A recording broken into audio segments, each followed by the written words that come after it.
আসসালামু আলাইকুম সুপ্রিয় দর্শক, সবার কি অবস্থা? হাজির হয়ে গেলাম দীপ্তি টিভি নিবেদিত দেনা পাওনা নাটকের 265তম পর্বে কী সব ঘটতে চলেছে তার অগ্রিম আপডেট নিয়ে।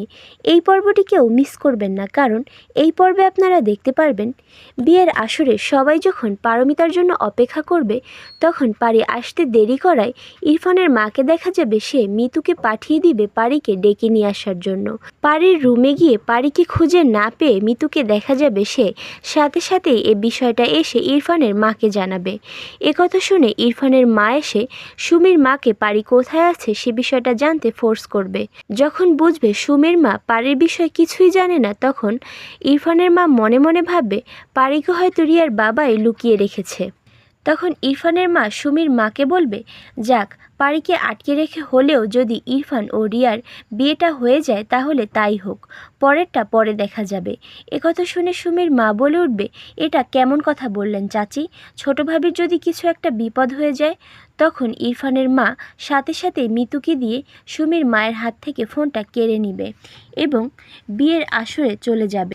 তখন রিয়া এখনও কেন বিয়ে পড়ানো হচ্ছে না এটা বললে ইরফানের মা তাড়াতাড়ি করে বিয়ে পড়াতে বলবে। তখন সৌরভ ইরফানের মা ও মিতুর হাবভাব দেখে সন্দেহ করবে এবং বলে উঠবে, পারমিতা এখনও কেন আসছে না? আর আপনাদের দেখে মনে হচ্ছে আপনারা কিছু একটা লুকাচ্ছেন। যাই হোক, পারমিতা যতক্ষণ না পর্যন্ত এখানে উপস্থিত হবে ততক্ষণ পর্যন্ত এখানে কোনো বিয়ে পড়ানো হবে না, বুঝতে পেরেছেন?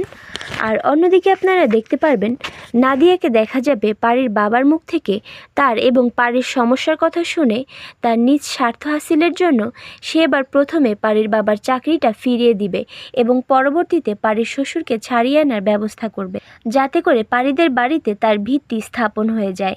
পারিকে দেখা যাবে সে ইরফান ও রিয়ার বিয়ের আগেই ওই বাড়ি থেকে চলে যাবে। তখন পথে নাদিয়া এসে পারিকে তার গাড়িতে তুলে নেবে এবং সরাসরি পারিকে নিয়ে থানায় চলে যাবে। থানায় গিয়ে পারি ইরফানের বাবাকে দেখে তো পুরো আশ্চর্য হয়ে যাবে।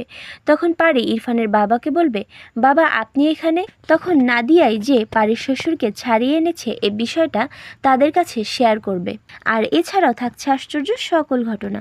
সুতরাং সবাইকে দেনা পাওনা নাটকের আগামী পর্ব দেখার আমন্ত্রণ রইল। ধন্যবাদ।